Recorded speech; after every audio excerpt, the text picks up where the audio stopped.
अखन सुन रहल छी सुभाष दीवाना की आवाज में।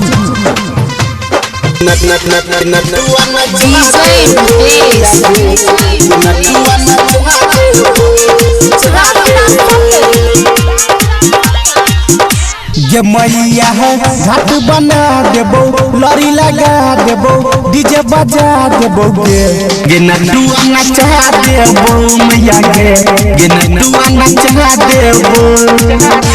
ये मैया घाट बना देबो, फूल सजा देबो, डीजे बजा देबो गे नटुआ नचा देबो मैया गे नटुआ नचा देबो नटुआ नचा देबो। अखन सुन रहल छी सुभाष दीवाना की आवाज में।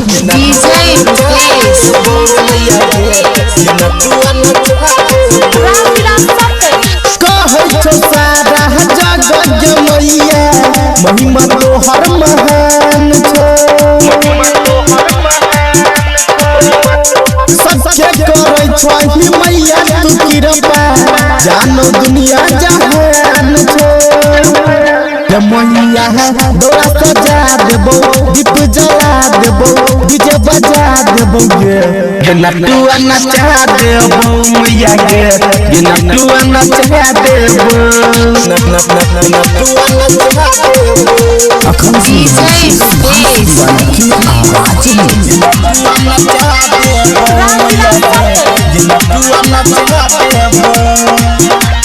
हर साल आबै छो ही मिथिला नगरिया, निकला गई पोखरिया गे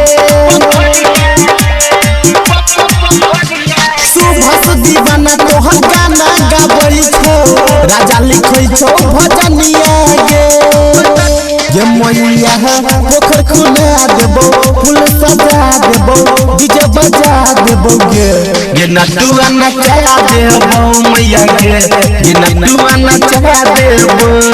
सिंगिंग बाय सुभाष दीवाना।